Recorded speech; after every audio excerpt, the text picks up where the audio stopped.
When you hear the word Indian, your mind jumps to feathers, tippis, and Hollywood's red-painted extras. But you don't picture dark skin, tight curls, wide noses. You don't picture people who look like us. That's not by accident. That's by design. America wrote the script so you'd see Native and African as separate.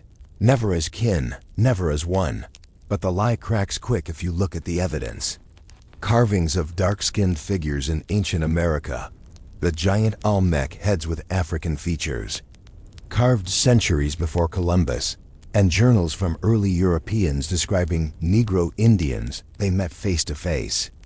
Before Columbus, before the slave ships, there were already black people on this land. And after slavery began, the story only got stronger. Because every person who broke free from chains had a choice: hide alone or find community. And many found refuge with native nations. They married, raised families, mixed cultures, built towns. From those unions came the people we call Black Indians, living proof that America's racial lines were never clean, never simple, never what they told you. The U.S. government knew. That's why they invented systems like the Dawes Rolls in the 1800s, designed to cut dark-skinned families out of native identity. If your hair curled too tight, if your skin was too brown, you got listed as freedman, not Indian. That one word stripped your descendants of land rights and history, a paper genocide. Yet despite the ink, the bloodlines never disappeared.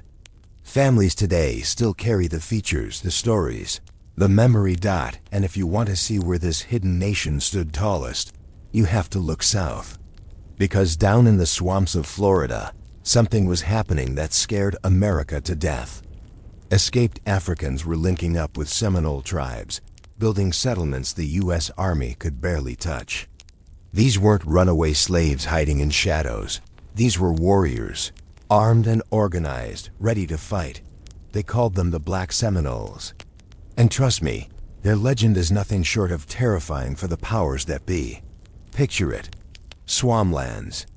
Stretching for miles, Spanish moss hanging heavy, humid air wrapping around you like a cloak. Into that landscape stepped men and women who had every reason to fight. Africans fleeing the plantations, Seminoles resisting removal, both groups. Hunted by soldiers and slave catchers. Instead of scattering, they came together.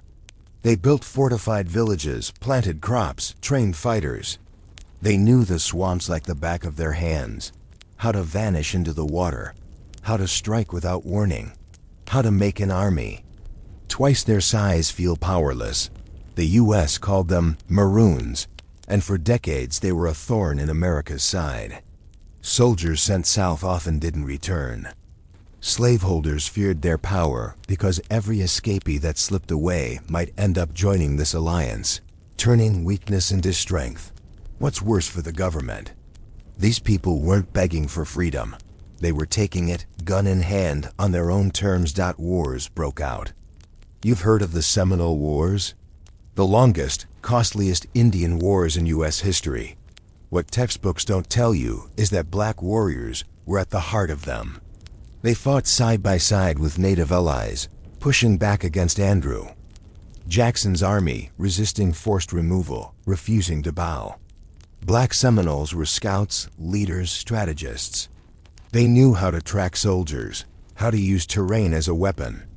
And the U.S. Army, with all its resources, struggled to defeat them.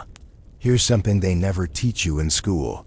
When General Jessup finally faced the truth, he admitted the war wasn't just against Seminoles. He called it, in his own words, a Negro War. Imagine that. America's general, stripped of pride, forced to admit that the people they enslaved were now the backbone of a military resistance that the government couldn't crush. But America doesn't like stories of black resistance. So instead of putting black Seminoles on a pedestal, history buried them.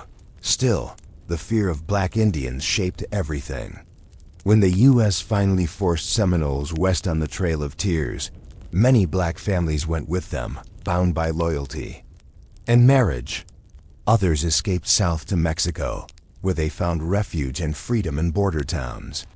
Think about that, an army of ex-slaves and natives carving out space for themselves across multiple countries, refusing to vanish. And their story doesn't end there. Descendants of Black Seminoles still live in Oklahoma, Texas, and northern Mexico. They carry surnames passed down from warriors who fought U.S. soldiers to a standstill. They still fight for recognition today, demanding the tribes acknowledge their place not as outsiders, but as blood. This isn't fringe history. This is the part of America they keep under lock and key. Because if you admit that Black and Native people stood together, fought together, won together, it shatters the myth that slavery made us powerless and that natives were simply victims.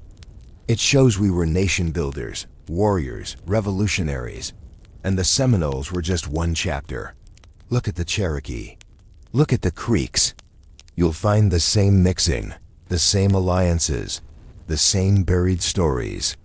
The Cherokee, in particular, carry one of the most tangled, painful, and important pieces of this history. They enslaved Africans, yes, but they also intermarried, adopted, and produced generations of Black Cherokee families. Families that the U.S. government tried to erase with the stroke of a pen, the same way they erased the Seminole freedmen. But bloodlines don't disappear, and memory doesn't die. And when you follow that trail into the Cherokee story, you see how Black and Indian were never neat categories, never separate boxes. You see how America twisted laws, treaties, and tribal politics to divide people who had already chosen to live as one. So if you really want to know why America hid the Black Indians, the answer is simple: because unity is dangerous. Unity means resistance. Unity means survival. And unity between Africans and natives was a fire that the U.S. government spent centuries trying to stamp out. But no matter how hard they tried, the smoke still rises. The Cherokee story is where things get messy, and that's why it matters. Because if the Seminoles showed us what Black Indians could build together in freedom, the Cherokee show us what happens when America steps in and twists the knife, forcing divisions that never had to exist. See, the Cherokee Nation was considered one of the 5 civilized tribes. That's the label white America slapped on them. Why? Because the Cherokee, like the Choctaw, Chickasaw, Creek, and Seminole, adopted parts of European culture, written language, schools, farming, even slaveholding. That last part is where the story takes a dark turn. Yes, the Cherokee enslaved Africans. By the early 1800s, thousands of Black men, women, and children were held as property inside the Cherokee Nation. And yet, it wasn't as simple as a plantation copy-paste. Cherokee slavery was shaped by native culture, and many enslaved Africans lived close, ate together, spoke the language, and were absorbed into daily Cherokee life. That proximity blurred lines, created bonds, and led to intermarriage, which meant that despite the chains, bloodlines were still mixing, families still forming, and the Black Indian identity kept growing. But America? America doesn't like blurred lines. The U.S. needed races to stay in their boxes.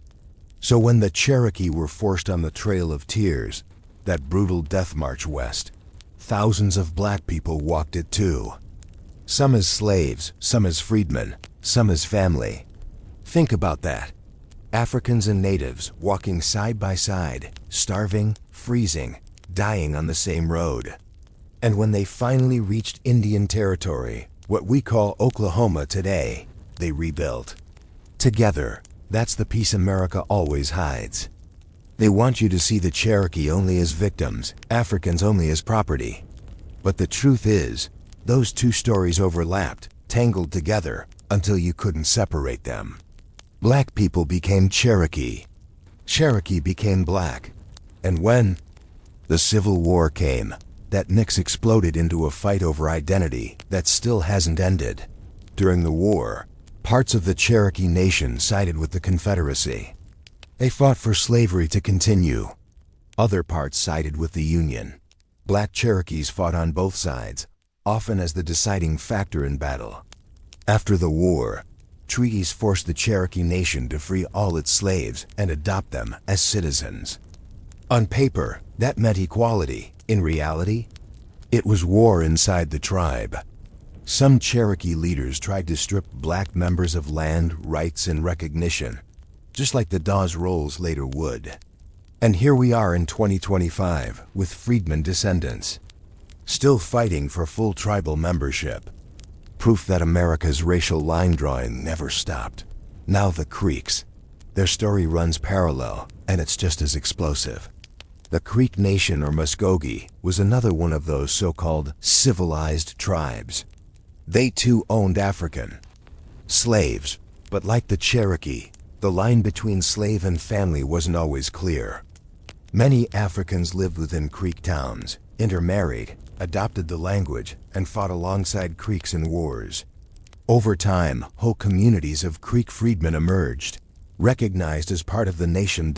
And when pressure from the U.S. grew, the Creeks and their black allies resisted together. Some of the fiercest Creek warriors were of African descent.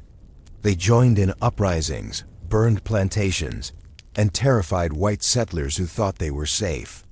The combination of Creek strategy and African determination created a resistance America struggled to crush, but once again, the government found its weapon: paper, treaties, rolls, signatures.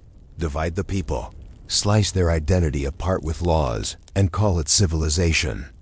The Dawes Commission came knocking in the late 1800s, and suddenly, Black Creeks were labeled freedmen, separate from real Creeks, even though their bloodlines were tangled beyond separation. It was another erasure, stamped and filed. In Washington's cabinets, here's the mystery America doesn't want you to ask.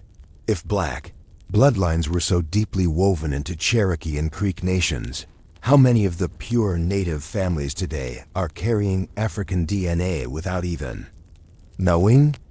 How many tribal leaders, how many politicians, how many so-called historians are standing on a platform built by mixed ancestors, while denying the people who share that same heritage? That's the heart of the Black Indian story, contradiction. You've got tribes who enslaved Africans, yet also became family with them. You've got Africans who suffered inside native nations, yet also rose to leadership within them. You've got governments that swore to recognize freedmen as equals, then turned around and erased them. It's messy. It's painful. It's real. And it's exactly why America doesn't want this chapter taught. Because when you admit that Cherokee and Creek nations were full of black families, when you admit the bloodlines were already blended, suddenly the whole racial map of America starts to blur. Who's black? Who's native? Who's both? And if both, why did the system spend centuries trying to make them pick one side? That's the question America never answers. And just like with the Seminoles, when you dig into Cherokee and Creek history, you don't just find oppression, you find rebellion. Black Creeks and Black Cherokees weren't passive. They joined. Rebellions led escapes, fought soldiers, and carved out free settlements when the system tried to crush them. Some ran south and joined Seminoles. Others built towns in Indian territory that thrived for decades before jealous white mobs burned them down. Every time these people found a way to breathe, America came with fire to choke it out. But here's the truth they can't erase. Those families survived. Their bloodlines live on. Their descendants walk the streets of Oklahoma, Florida, Georgia, Texas, and beyond. Some call themselves black, some call themselves native. Many carry both, whether they admit it or not. That's the power of the Black Indian story. It refuses to die, no matter how many times the system tries to bury it. And if you think this was just about the Cherokee and the Creeks, wait until you see what happened when these blended nations started building their own wealth, their own towns, their own power bases. That's when America really panicked. Because a free, united, wealthy Black Indian community, that was the one thing they couldn't afford to let exist. Asterisk asterisk, once the Cherokee, Creeks, and Seminoles were forced west into Indian territory, A strange thing happened. For a moment, black people tasted freedom on native land in ways the United States had never intended. Freedmen, once enslaved inside tribes, were suddenly citizens by treaty. They were promised land, rights, the ability to build. And for a brief window, black Indians and freedmen families rose. Picture this: Oklahoma, late 1800s, fertile land stretching wide, carved up into allotments. Families of African and native descent planting crops, building homes, starting schools. They weren't waiting on America to save them. They were carving their own future, and it worked. Black Indians became landowners, entrepreneurs, farmers, even politicians. They blended native traditions with African resilience and created communities where wealth actually stayed in black hands. And that right there? That's the nightmare America couldn't stomach. Because every time black people got a taste of prosperity, this country found a way to burn it down. And in Indian territory, it was no different. The freedmen of the Cherokee, Creek, and Seminole nations built whole towns that thrived. All black towns like Boley, Clearview, Rentisville, and Taft stood as proof that the descendants of slaves and natives could build wealth, stability, and independence on their own terms. You've heard of Tulsa's Greenwood district, Black Wall Street. What you might not know is that many of those families had roots in black Indian bloodlines. Freedmen who had been promised land in Indian territory built the foundation of Greenwood. And when Greenwood exploded with success, theaters, banks, law offices, even an airstrip, white Oklahoma lost its mind. Planes dropped fire from the sky. White mobs stormed the streets. On a living, burning, looting. Tulsa wasn't a riot. It was a massacre. And underneath that massacre was the story of black Indians, freedmen descendants whose wealth made them a target. America didn't just erase them from tribal rolls. It tried to erase them from the earth. And Tulsa wasn't alone. Rosewood in Florida, Wilmington in North Carolina, Seneca Village in New York, time and again, when black people, especially those with native roots, created thriving communities, the system struck back with bombs, mobs, or bulldozers. They called it progress. They called it urban renewal. But let's call it what it was: a campaign of erasure. Think about the pattern. First they erased black Indians on paper with the Dawes Rolls. Then, when those same families turned paper, scraps into towns and wealth, they erased them again with fire. 2 genocides, one legal, one physical, and both designed to keep black and native descendants in check. But here's the twist they couldn't predict. Every time they burned us down, we rebuilt. Take Boley, Oklahoma, once the largest black town in America, founded by freedmen in Creek Nation. Even after decades of pressure, Boley still stands today. A whisper of what was once a thunderclap, but proof that the fire never finished the job. Or take the Seminole freedmen, who fought for decades in court to have their citizenship recognized again after being stripped in the 20th century. In 2021, they won. The Seminole Nation was forced to acknowledge them once more. That victory echoes the same defiance their ancestors showed in the swamps centuries ago. And here's where the story sharpens into something America doesn't want to talk about. When black Indians gained land through treaties, the U.S. government found a new scheme: the allotment system. Divide up communal land, hand it out in individual parcels, then trick or pressure black families into selling it cheap. Oil companies swooped in. White settlers swooped in. Entire fortunes slipped away under the cover of legal sales. The wealth stolen from black Indians didn't always come with bombs and fire. Sometimes it came with contracts and handshakes, the most American theft of all. But even then, families fought back. Some refused to sell. Some passed land down in secret wills. Some moved into towns like Tulsa and built businesses instead. Every story carries the same rhythm: stripped, rebuilt, stripped, rebuilt. A cycle of survival that proves resilience. is in the bloodline. Now ask yourself this. If the freedmen had been left alone to keep their land, their towns, their wealth, where would Black America be today? How much generational wealth would have been passed down? How many skyscrapers, corporations, or universities could have been founded by the children of Black Indians?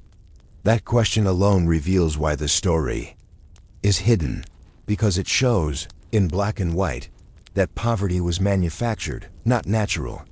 The system had to destroy prosperity again and again to keep control.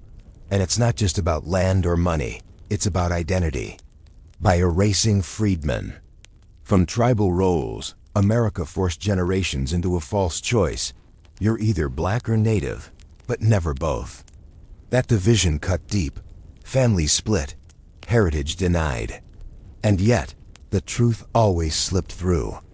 Oral stories passed down at kitchen tables. Dark-skinned grandmothers who whispered, "We were Cherokee."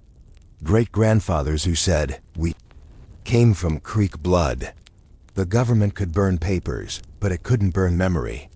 That's why today, thousands of freedmen descendants are reclaiming their heritage, demanding tribal recognition, digging through archives to prove what they already know in their bones. And every victory they win is another crack in the lie America told. Because the truth is simple. Black Indians weren't rare. They weren't accidents. They were everywhere.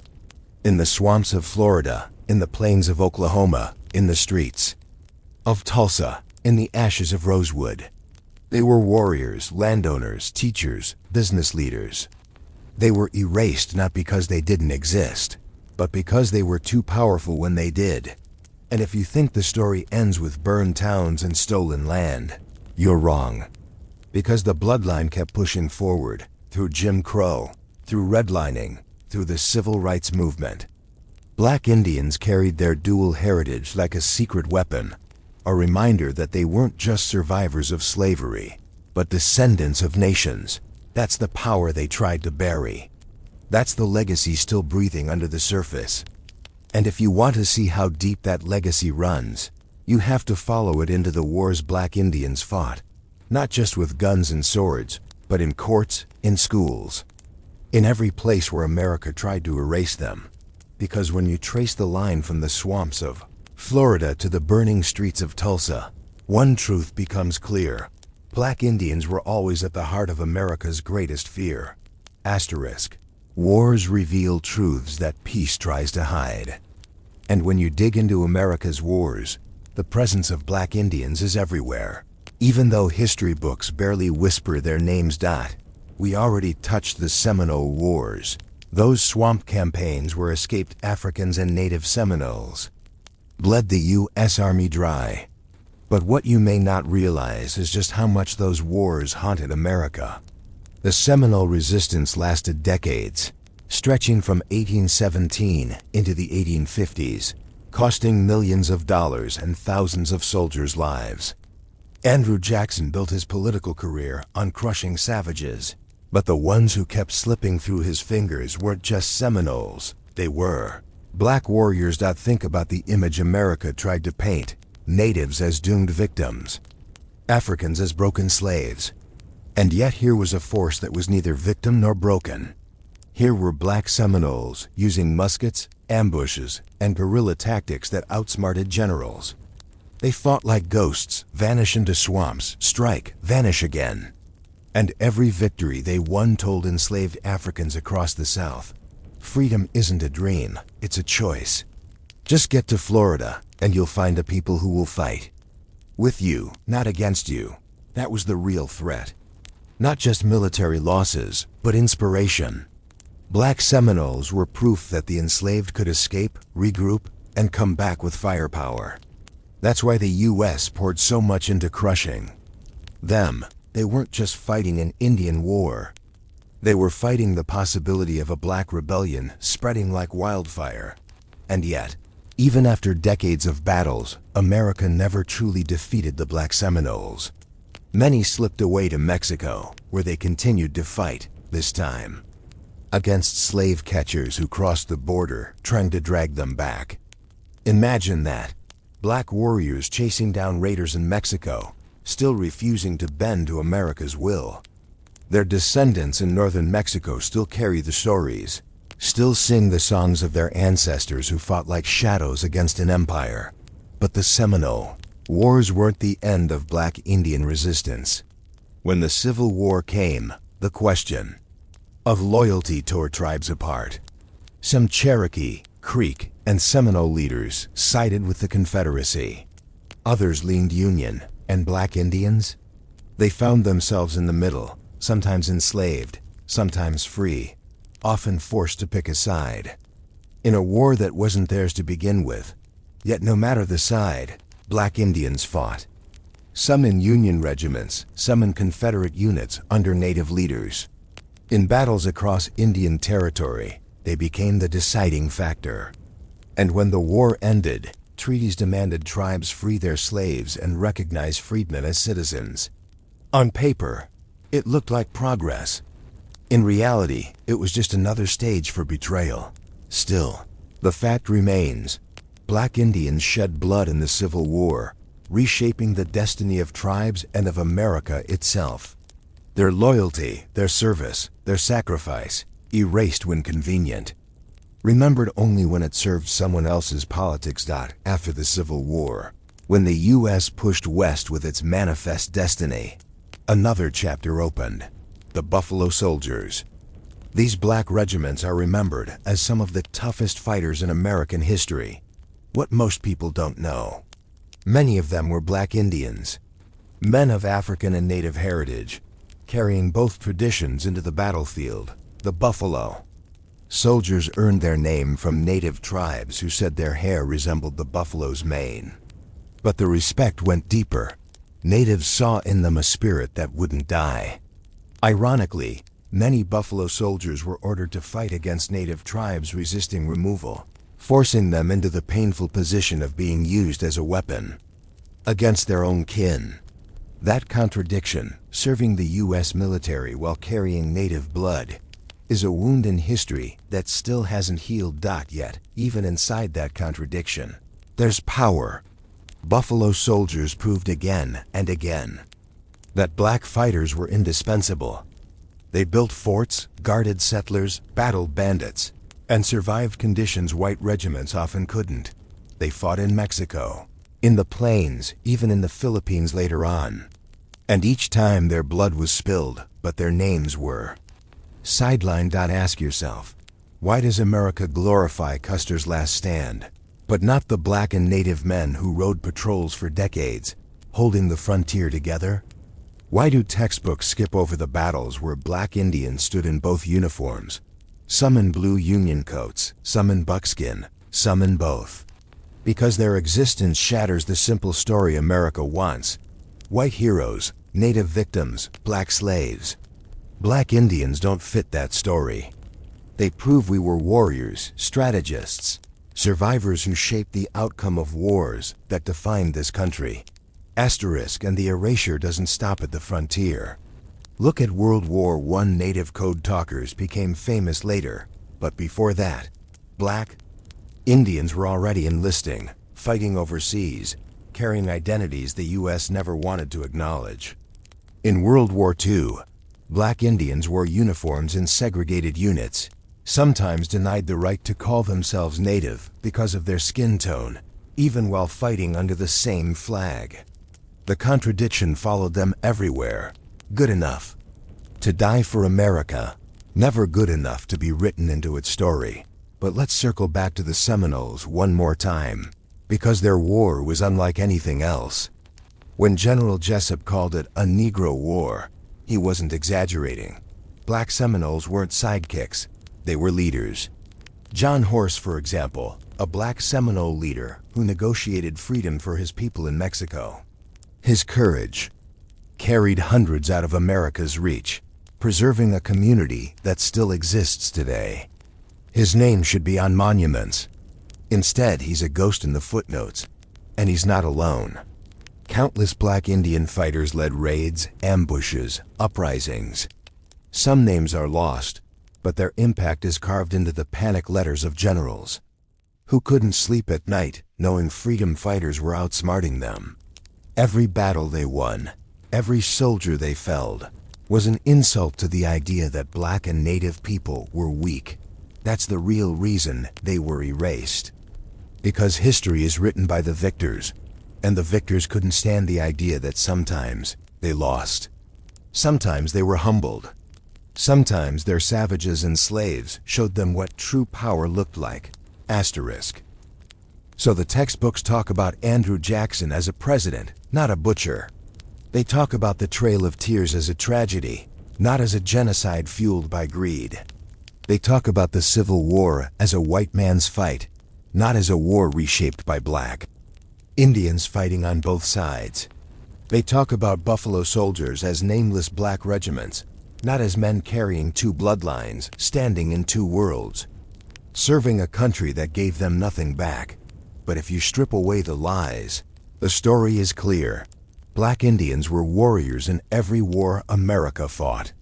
From swamps to plains to foreign shores, they fought not for glory, not for recognition, but because survival demanded it. And in doing so, they carved a legacy that America couldn't destroy, no matter how hard it tried. And if you think their fight was only on battlefields, wait until you see how they fought in courtrooms, in schools, in the very fabric of law itself. Because when the guns quieted, the next war began. A war of identity. Asterisk. The strongest weapon America ever built wasn't a musket or a cannon, it was a pen. Paper and ink became the tools of erasure, sharper than any sword, because with a single signature they could strip whole nations of land, heritage, and identity. And nowhere was that clearer than in the war waged against black Indians through documents like the Dawes Rolls.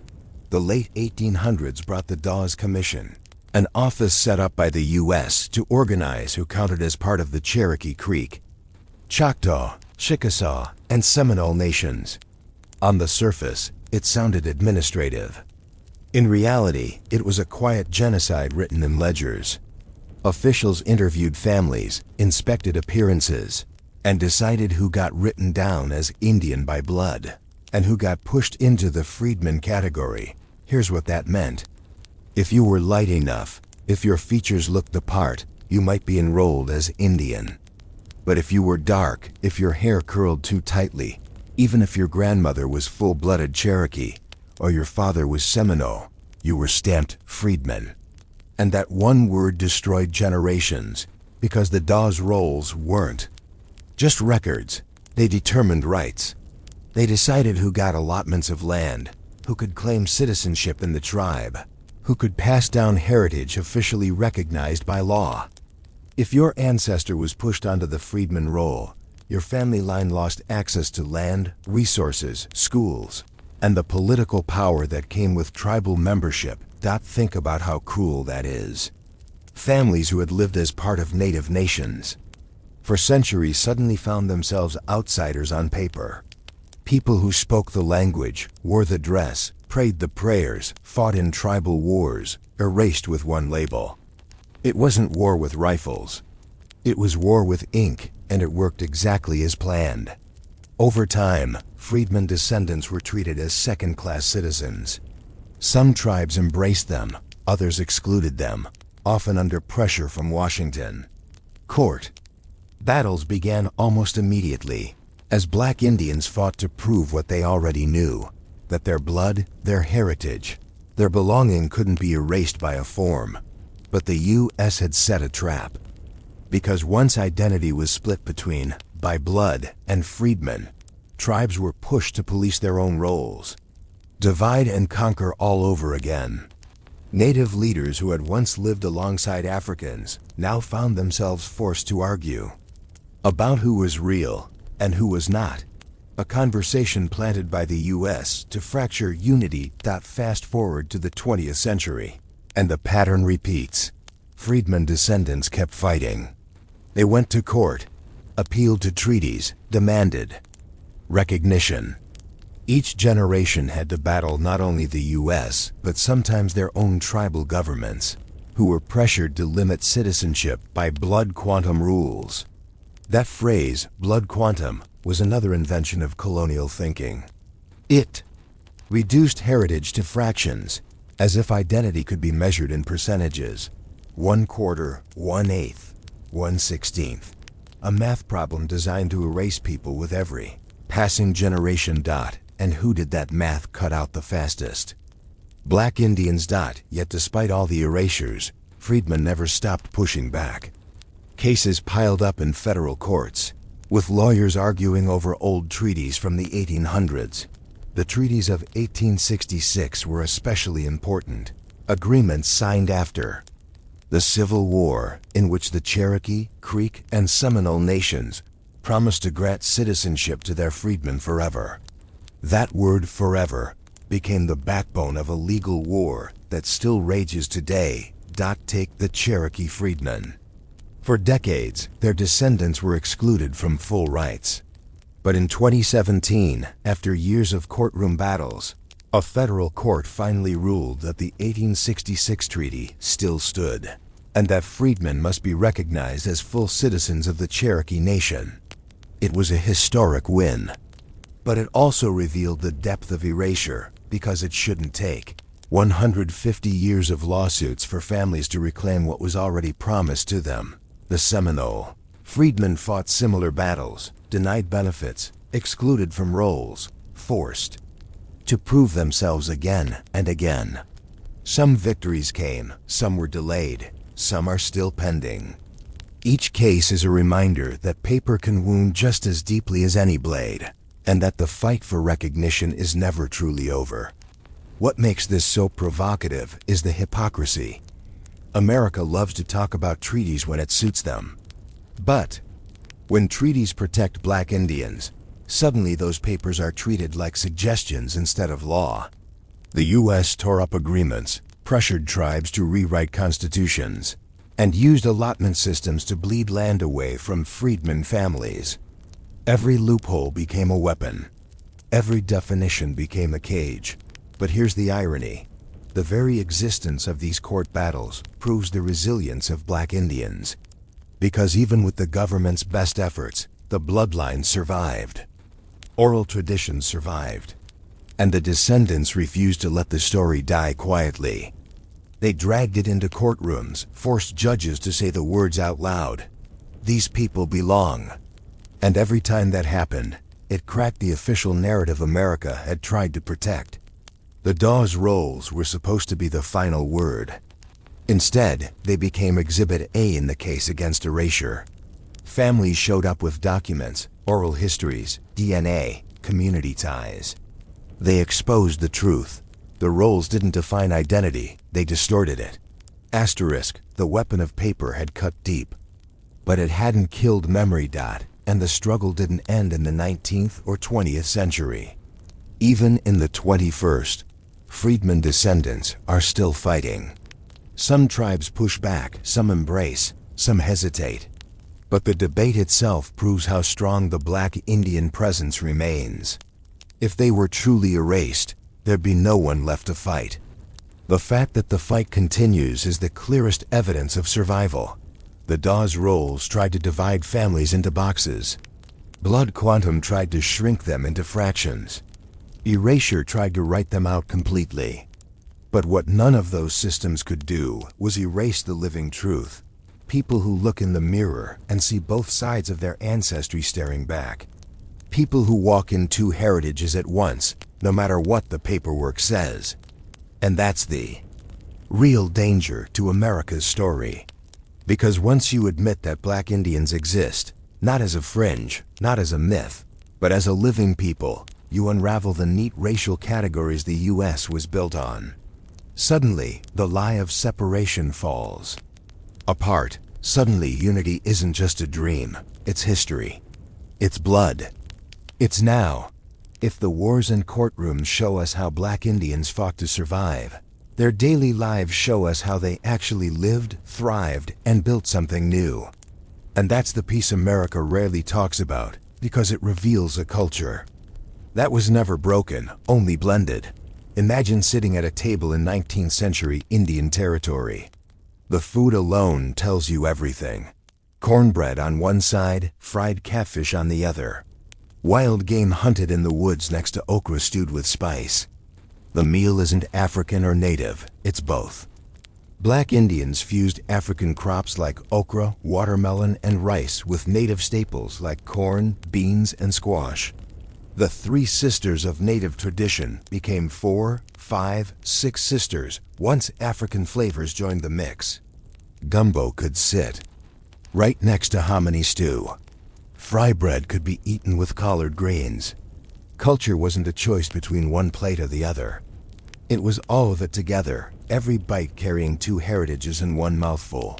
The language worked the same way.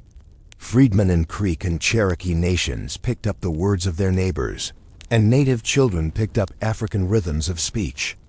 Some communities spoke multiple languages daily: English, Creek, Cherokee, Gullah, even Spanish in Seminole Mexican towns.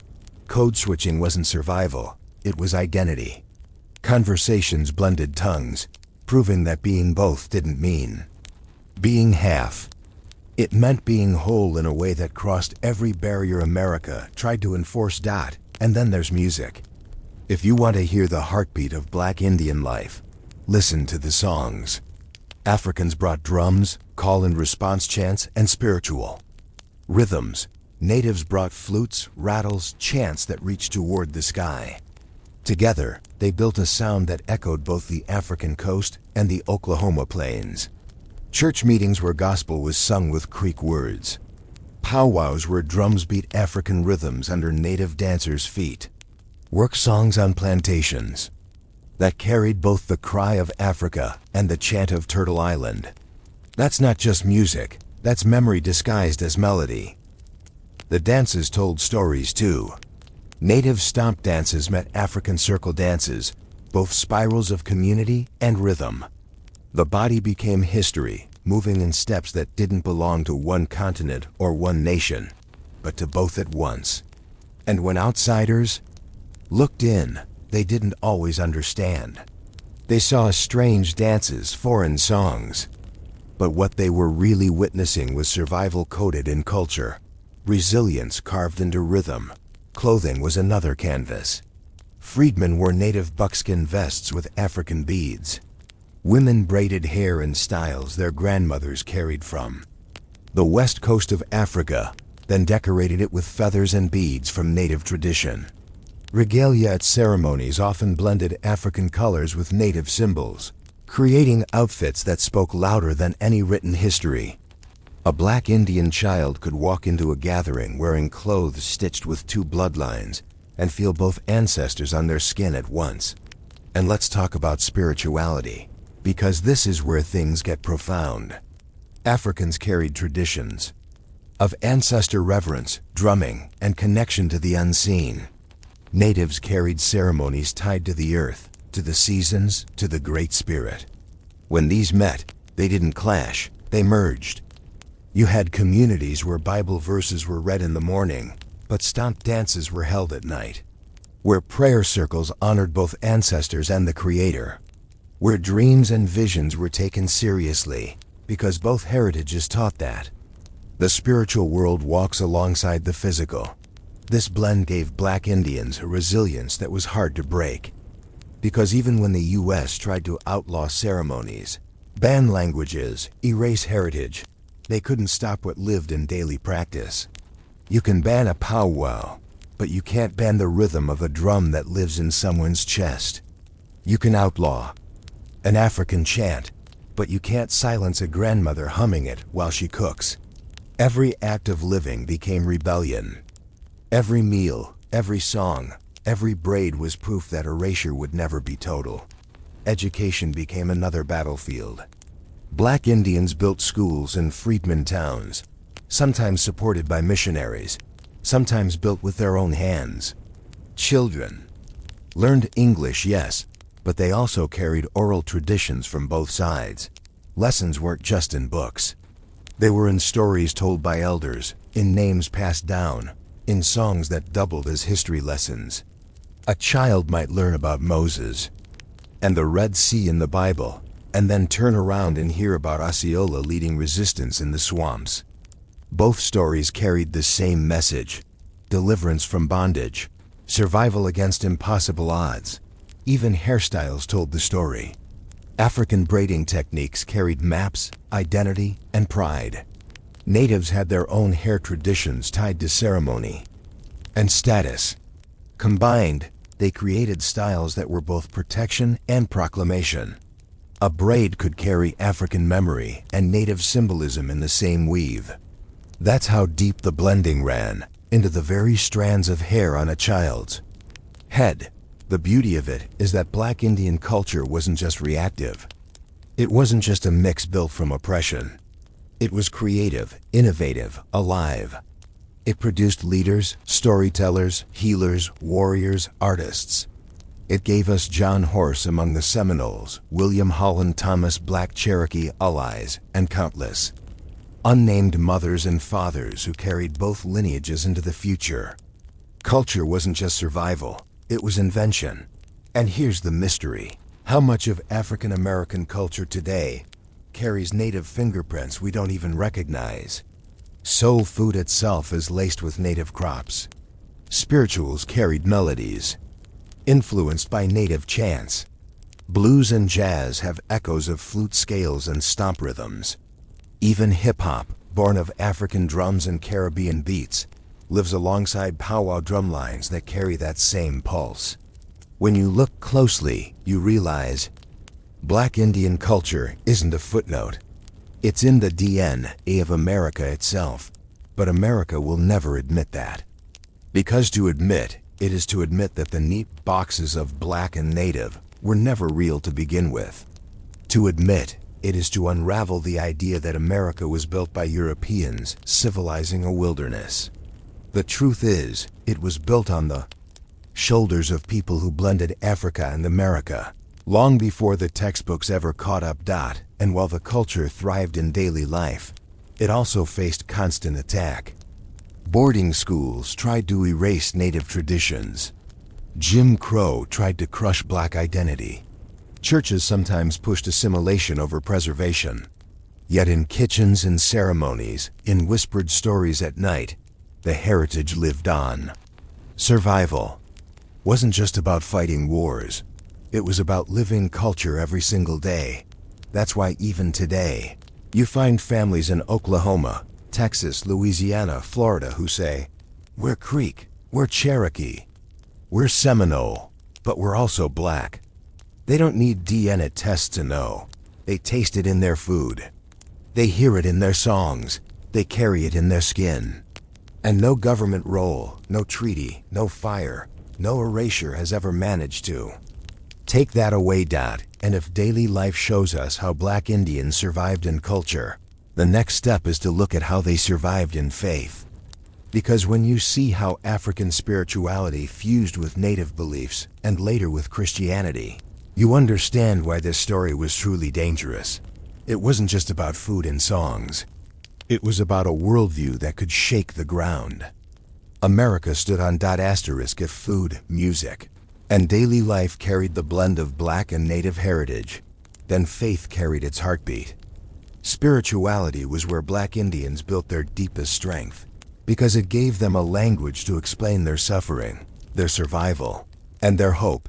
Africans brought with them a tradition of ancestor reverence, drumming, sacred song, and connection to the unseen.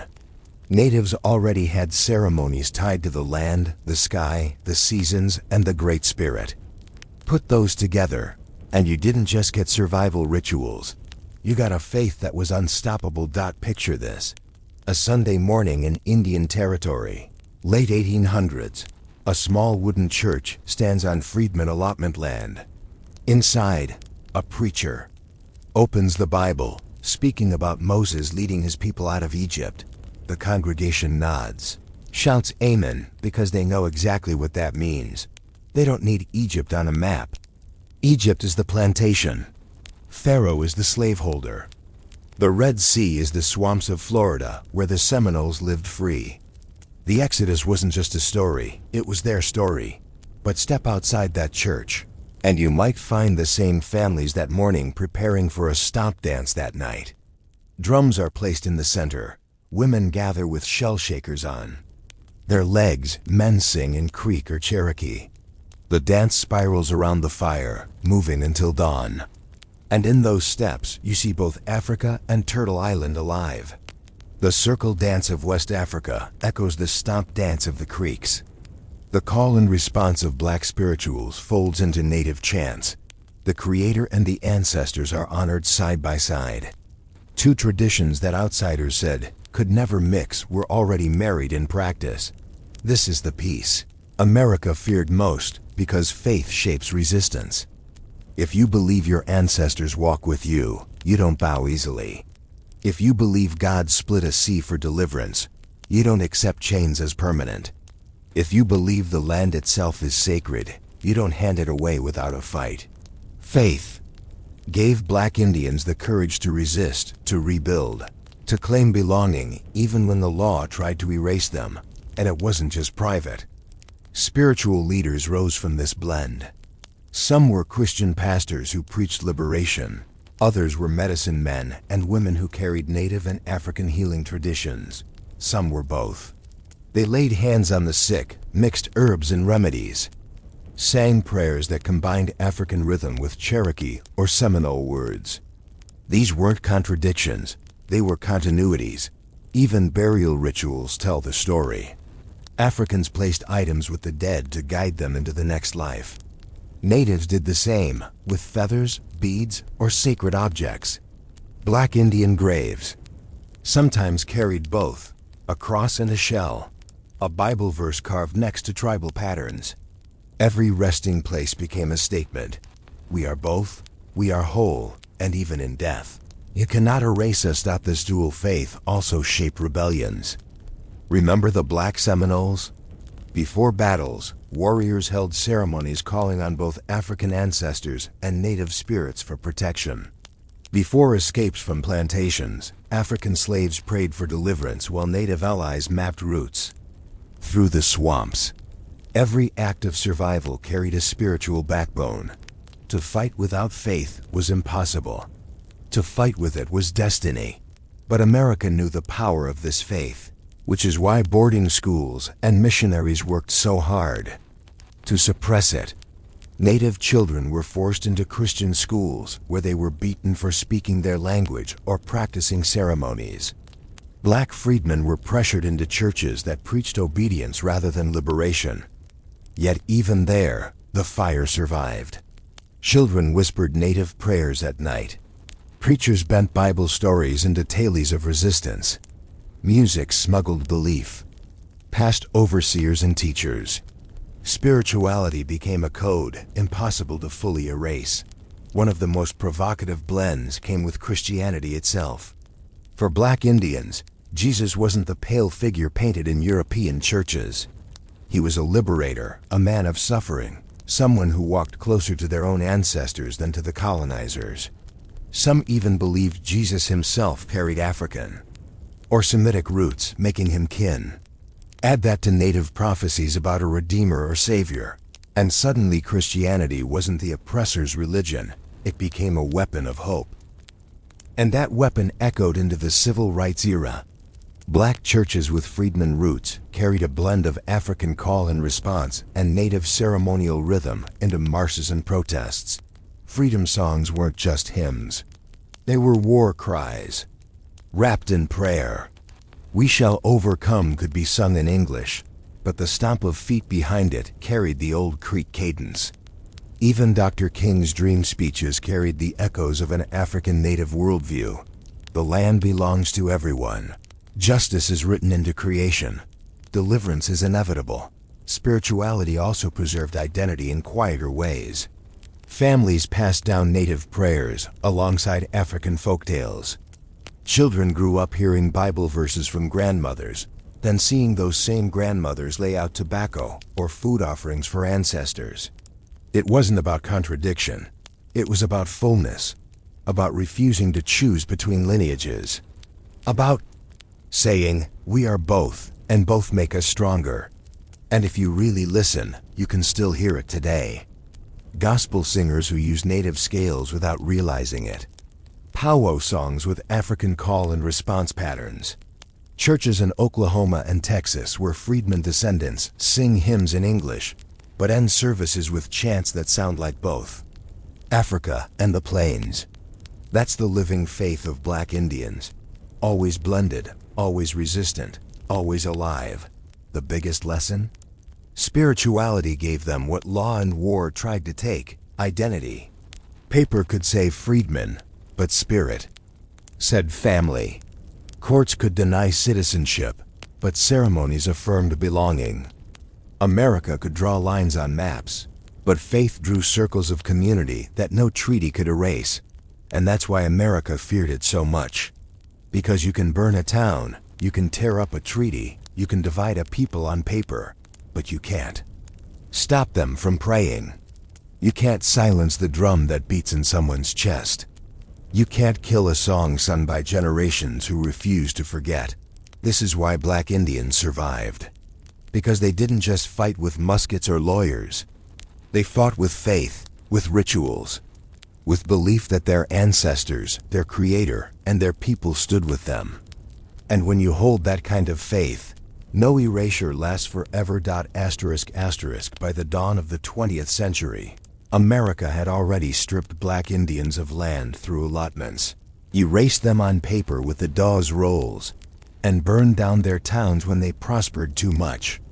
But the next stage of oppression was more subtle, and in some ways, even more suffocating. This was the age of Jim Crow and forced assimilation, when the system wasn't just trying to erase Black Indians from the map, but from memory itself. The laws of Jim Crow made sure that if you had African features, society saw you as black and nothing else. The one-drop rule slammed down like a cage. Even if your grandmother was Creek or Cherokee, even if you spoke the language, the law erased that heritage and shoved you into the category of Negro. That was America's way of flattening out identity. By forcing people into rigid categories, they could deny the complexity that had always existed. Black Indians became invisible in the eyes of census takers, school teachers, and lawmakers. Meanwhile, Native communities themselves were being crushed under the weight of assimilation. Boarding schools sprouted across the country where Native children were ripped from their homes and stripped of language, culture, and ceremony. Kill the Indian, save the man, they called it. But for Black Indian children, it was double the assault. They weren't just told to forget their native side, they were also pushed into schools that denied their African heritage. Imagine being told you don't belong on either side, forced to erase two identities at once. That's the reality thousands of children faced. Yet despite the pressure, culture survived underground. Families whispered Native prayers at night.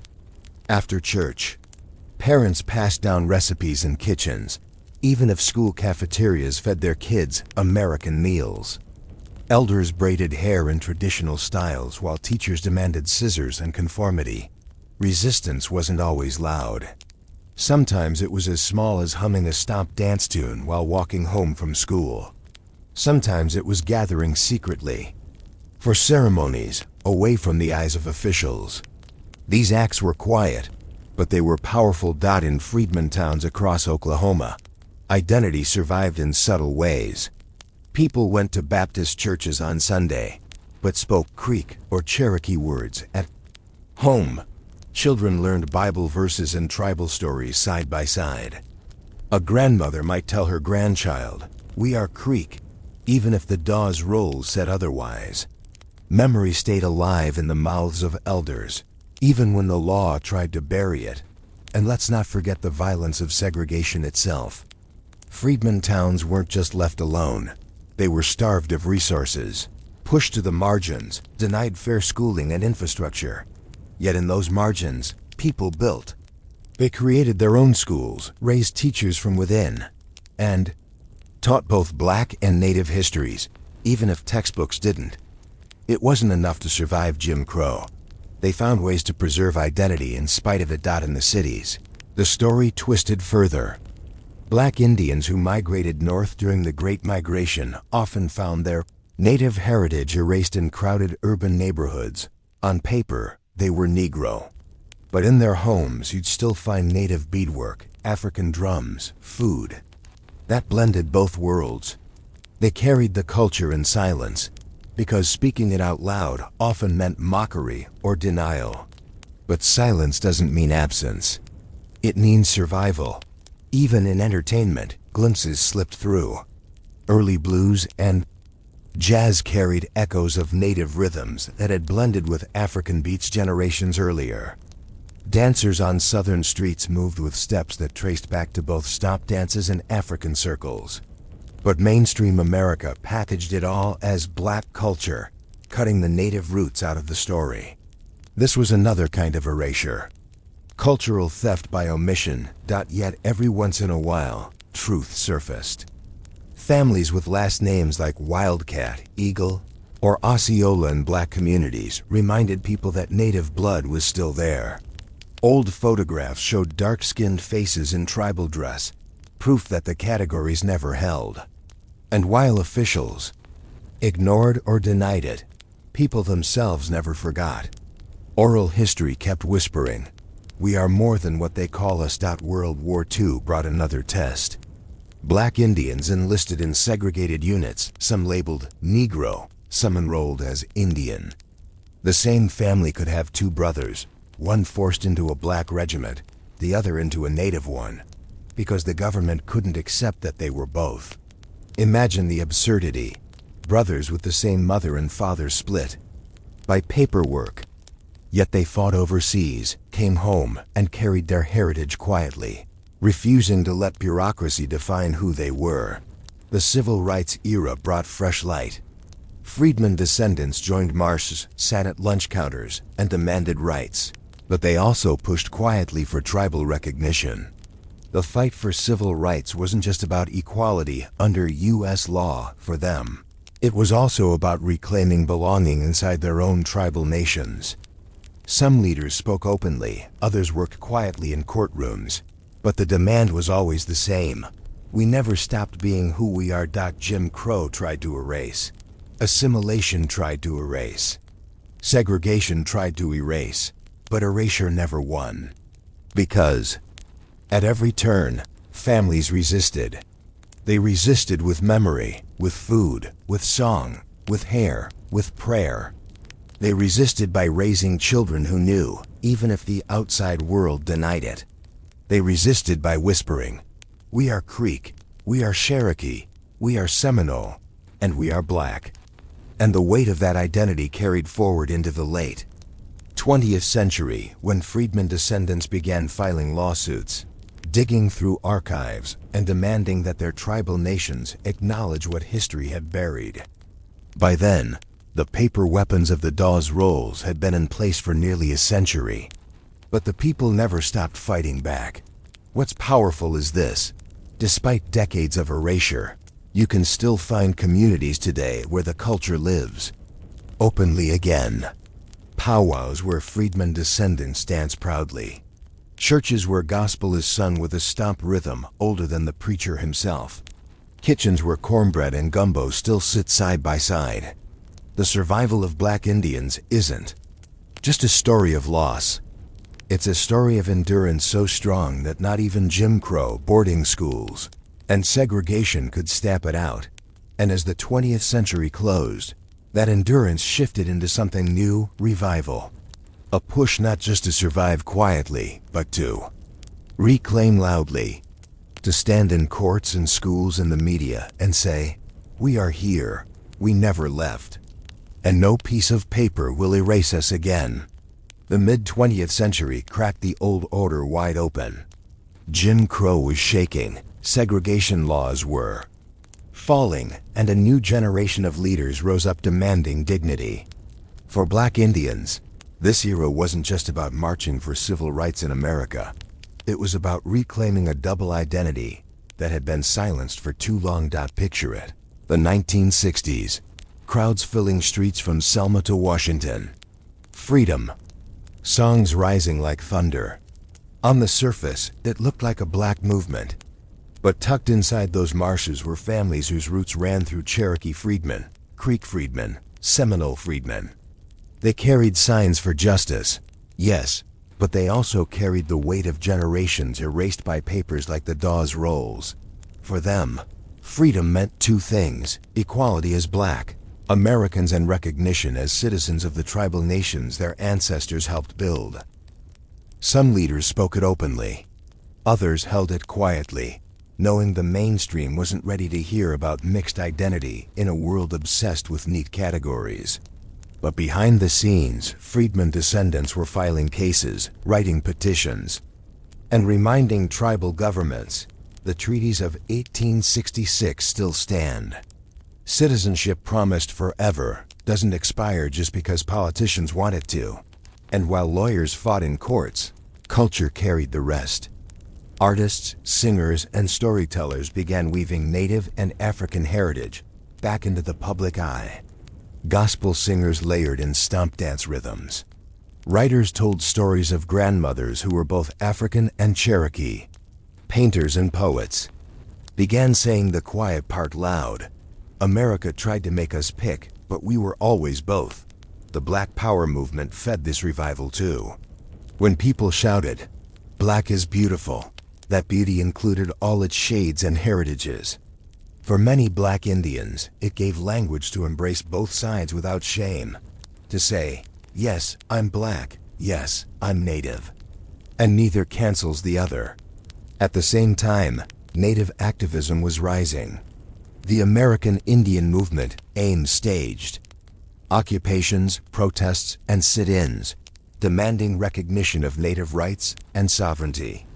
And though AIM was often presented as purely Indian, there were plenty of Black Indians in the mix, people whose families had carried both bloodlines and saw no separation in the struggle.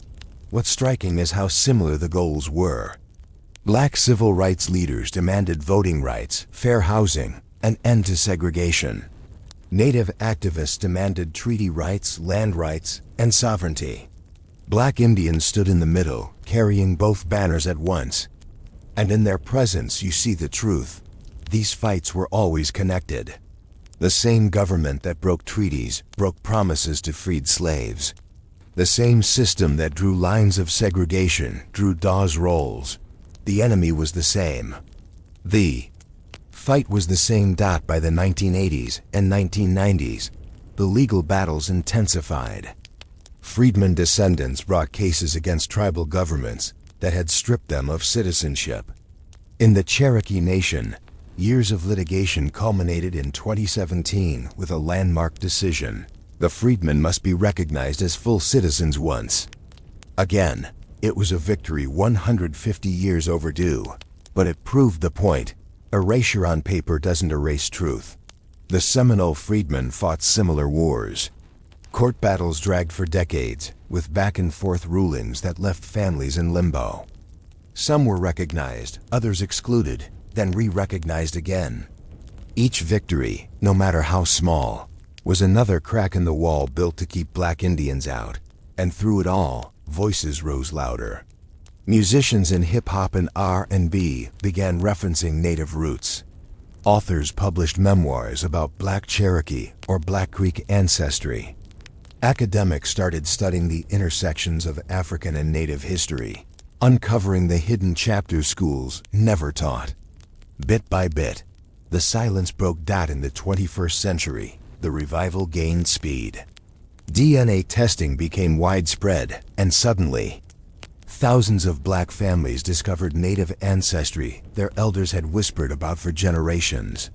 Some took those results to tribal governments, demanding recognition. Others used them to reclaim pride, regardless of paperwork. Either way, the proof only strengthened what oral history had always said: we are still here.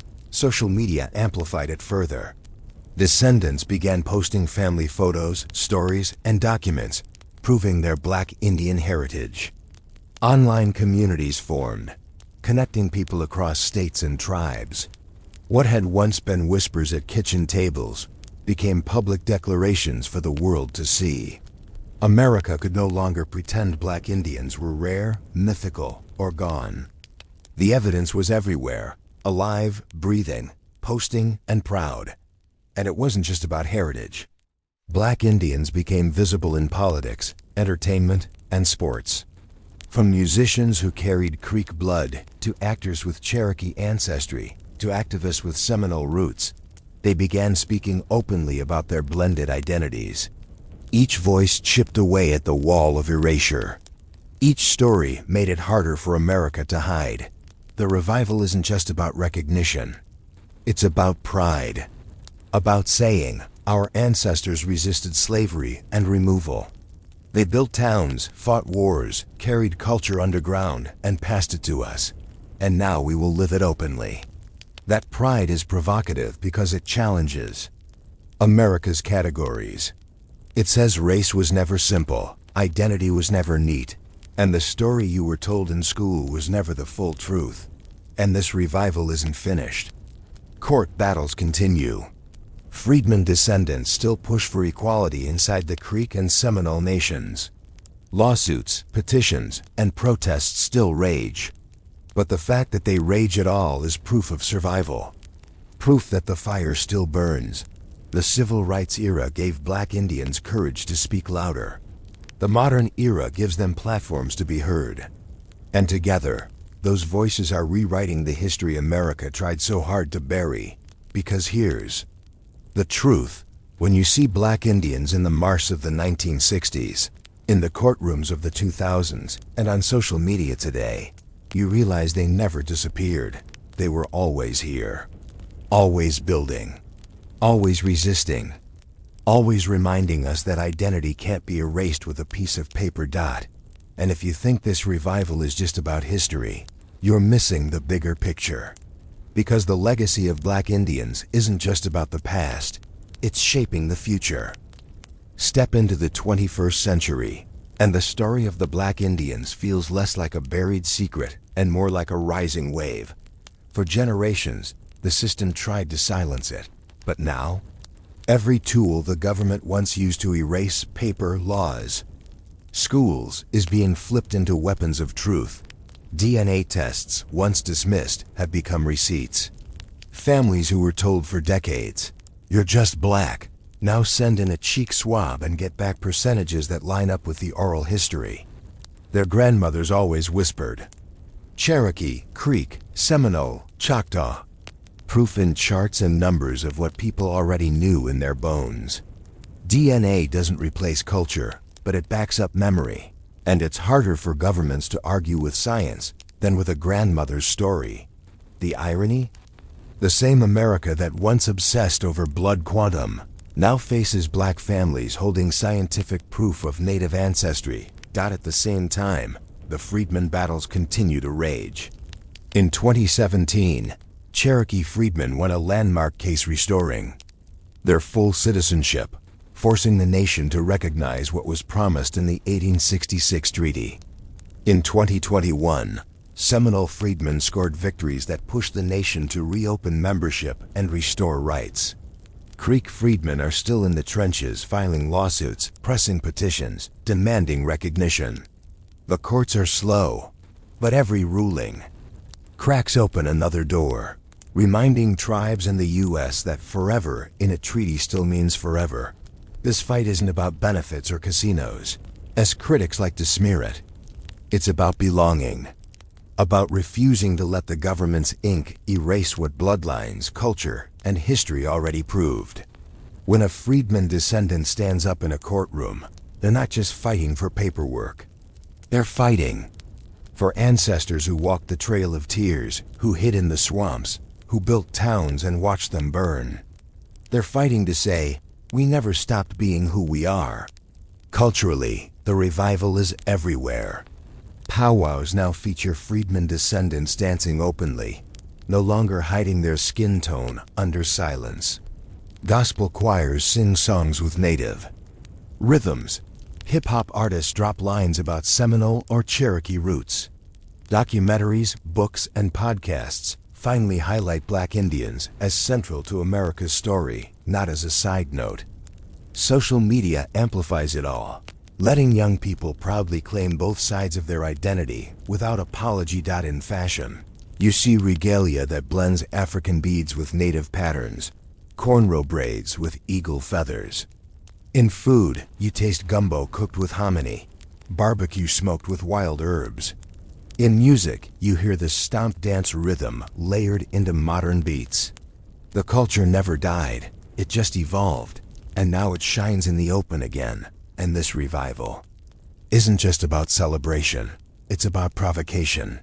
Because every time a freedman descendant says, "I am both," it challenges the racial lines America has drawn for centuries. It exposes the lie of separation. It forces people to ask uncomfortable questions. If Africans and natives mixed this deeply, what does that say about race in America? What does that say about the categories on census forms, about the boxes on government IDs, about the way schools teach history? It says the categories were fake all along. That America wasn't black and white with a small space for Indian. It was blended, braided, messy, and beautiful from the start. Black Indians are living proof that America's identity is not what the textbooks claim. Politically, this truth is shaking walls. Tribal governments face pressure to reconcile with freedmen descendants, not just legally but morally.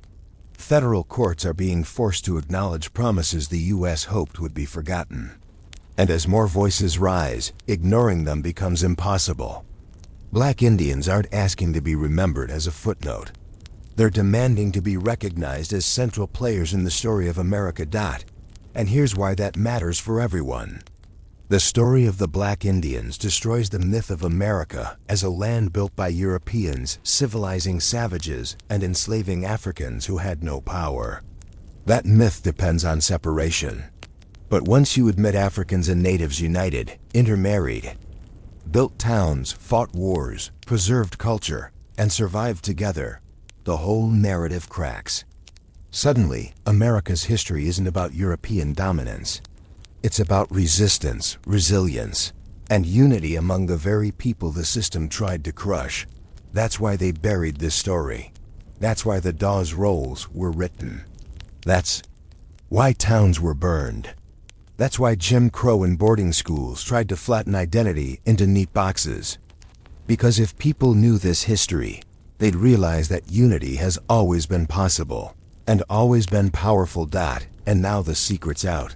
The descendants of Black Indians are standing taller, speaking louder, writing books, making films, teaching classes.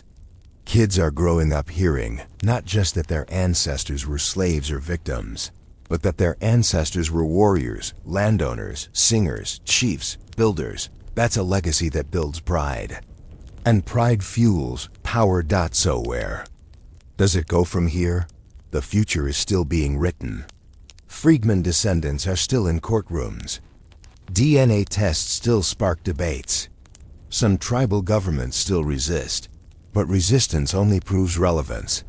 If Black Indians weren't real, if they weren't central, no one would fight so hard to deny them.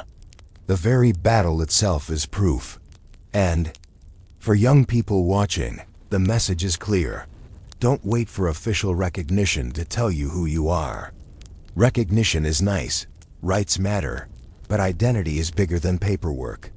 It's in your food, your music, your prayers, your skin, your hair, your blood. No court can erase that.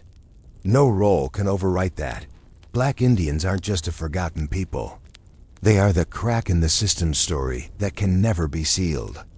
They are the reminder that history is more complicated, more beautiful, and more rebellious than America ever wanted to admit.